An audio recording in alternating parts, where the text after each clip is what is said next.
Puluhan pelajar di Tulung Agung keracunan usai menyantap menu program makan bergizi gratis. Sementara itu puluhan siswa di sekolah dasar unggulan di Kecamatan Ngawen, Gunung Kidul, Yogyakarta sakit mendadak tanpa diketahui penyebabnya.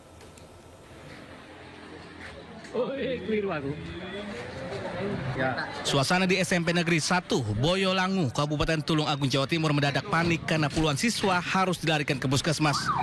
Mereka mengalami gejala mual, pusing dan sakit perut usai menyantap menu program makan bergizi gratis.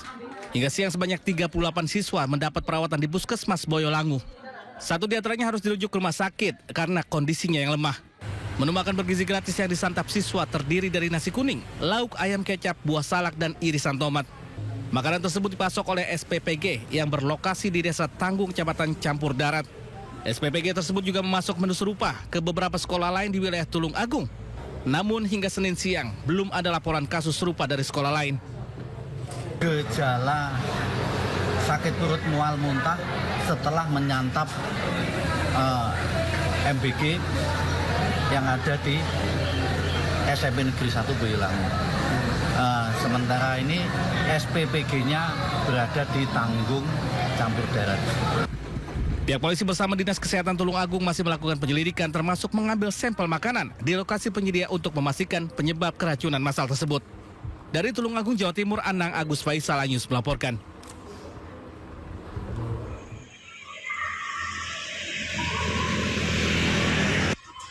Suasana belajar mengajar di SD Muhammadiyah Asidik, Kecamatan Ngawen, Gunung Kidul, Yogyakarta tiba-tiba terganggu.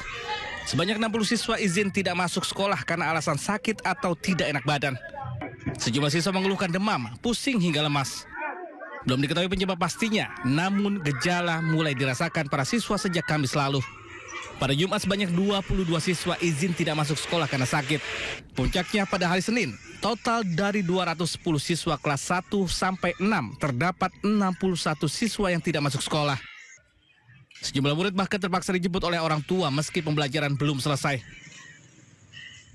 Ada yang dari kemarin sore, ada yang baru tadi pagi, ada yang dari malam minggu, ada yang Sabtu pagi. Dan itu dari sekarang itu ada 61 anak yang tidak masuk itu, ada sebagian yang takut karena nanti tidak panas. Dinas Kesehatan Gunung Kidul akan turun tangan untuk memastikan penyebab pasti dari kejadian tersebut. Apakah tengah ada dugaan keracunan ataupun wabah penyakit mengingat siswa yang sakit bersamaan? Dari Gunung Kidul, Yogyakarta, Kisma Yawibowo News melaporkan.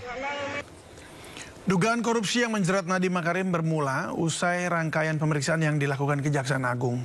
Kerugian atas kasus tersebut ditaksir menembus 2 triliun rupiah.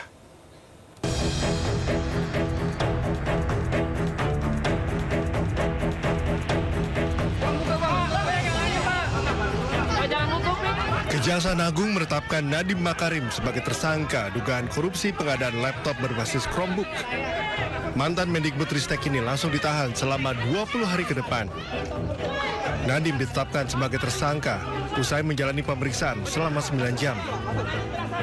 Penetapan ini usai Kejagung menemukan alat bukti yang cukup. Usai ditetapkan sebagai tersangka, Nadiem Makarim menegaskan dirinya bekerja atas dasar integritas dan kejujuran. Allah akan mengetahui kebenaran.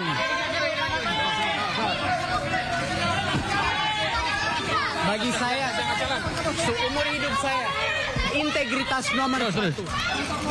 Kejujuran adalah nomor 1. Allah akan melindungi saya. Mas Menteri, insya Allah. Pada hari ini kembali menetapkan satu orang tersangka dengan inisial NAM selaku Menteri Pendidikan, Kebudayaan, Riset, dan Teknologi Republik Indonesia periode tahun 2019 akan dilakukan penahanan di rutan selama 20 hari ke depan sejak hari ini tanggal 4 September 2025 bertempat di Rutan Salemba Cabang Kejaksaan Negeri Jakarta Selatan. Nadiem langsung ditahan di Rutan Salemba Cabang Kejaksaan Negeri Jakarta Selatan selama 20 hari ke depan. Menurut Kejagung, kerugian negara ditaksir mencapai hampir 2 triliun rupiah. Dari Jakarta, Tim Liputan iNews melaporkan. Tidak hanya terseret dalam kasus dugaan korupsi pengadaan laptop Chromebook yang disidik Kejaksaan Agung, mantan Mendikbudristek Nadiem Makarim juga menjadi saksi terkait kasus pengadaan Google Cloud yang diselidiki KPK.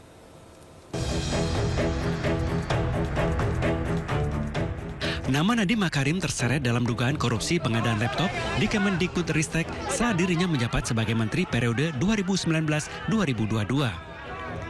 Penelusuran Kejaksaan Agung berlanjut usai penggeledahan kantor Goto yang didirikan oleh Nadiem. Dalam penggeledahan ditemukan informasi terkait kasus yang diduga bermuara pada Nadiem Makarim. Jejak Nadiem dalam kasus ini sebelumnya tercium sejak Kejaksaan Agung memeriksa 3 orang mantan staf khususnya, yakni Fiona Handayani, Ibrahim Arif, dan Juristan. Kerugian negara akibat kasus pengadaan laptop ini mencapai 9,9 triliun rupiah. Dalam kasus dugaan korupsi pengadaan laptop yang disidik Kejaksaan Agung, Nadiem Makarim juga menjadi saksi terkait pengadaan Google Cloud di Kemendikbudristek yang diselidik KPK. Dalam kasus ini, Nadiem pun telah diperiksa pada 7 Agustus lalu. Juru bicara KPK Budi Prasetyo menyebut kasus terjadi saat COVID-19 lalu. Dari Jakarta, Tim Liputan iNews melaporkan. Anak pengusaha Riza Khalid, Muhammad Keri Adrianto Riza, dan 4 tersangka lainnya menjalani sidang perdana kasus dugaan korupsi tata kelola minyak mentah dan produk kilang di PT Pertamina. Kasus tersebut diduga menyebabkan kerugian negara hingga 285 triliun rupiah. Anak pengusaha Riza Khalid sekaligus beneficial owner PT Navigator Katulistiwa Muhammad Keri Adrianto Riza tiba di Pengadilan Tipikor pada Pengadilan Negeri Jakarta Pusat Senin pagi. Adrianto bersama 4 tersangka lainnya dari pihak swasta yakni Direktur Utama PT Pertamina International Shipping Yoki Firnandi, VP Feedstock Management PT Kilang Pertamina Internasional Agus Purwono, Komisaris PT Navigator Katulistiwa sekaligus Komisaris PT Jenggala Maritim Dimas W.H. Spati, dan Komisaris PT Jenggala Maritim dan Direktur Utama PT Orbit Terminal Merak Gading Ramadan Judo menjalani sidang perdana tindak pidana korupsi tata kelola minyak mentah dan produk kilang di PT Pertamina. Sidang perdana ini beragendakan pembacaan dakwaan jaksa penuntut umum terkait tindak pidana korupsi yang diperbuat dan dilakukan para terdakwa di klaster swasta yang diduga menyebabkan kerugian negara mencapai 285 triliun rupiah.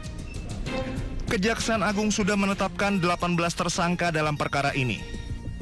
Dalam penyidikan Kejaksaan Agung, Adrianto bersama tersangka lainnya disebut telah melakukan pemufakatan jahat dalam kegiatan pengadaan impor minyak mentah oleh PT Kilang Pertamina Internasional dan produk kilang oleh PT Pertamina Patraniaga.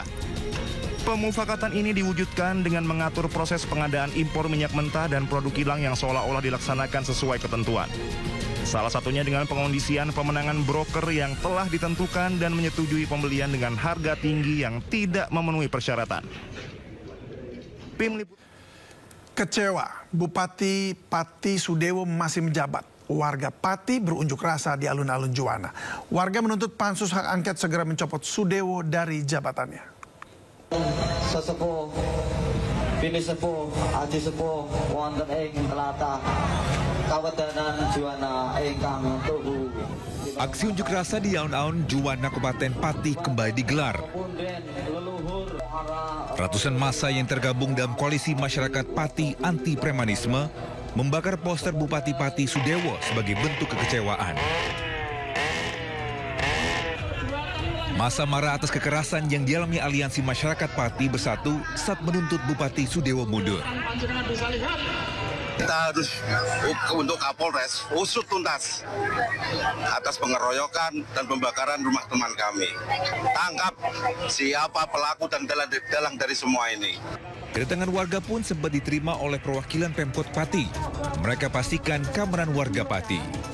Sesuai dengan aturan hukum yang berlaku di Indonesia bahwa setiap warga negara Indonesia dijamin keamanan dan diayomi oleh pemerintah, oleh negara. Aksi unjuk rasa terus digelar warga Pati untuk mengawal pansus hak angket pemakzulan Bupati Sudewo. Hingga kini, pansus belum memutus nasib Sudewo. Keseriusan DPRD Pati pun dipertanyakan warga.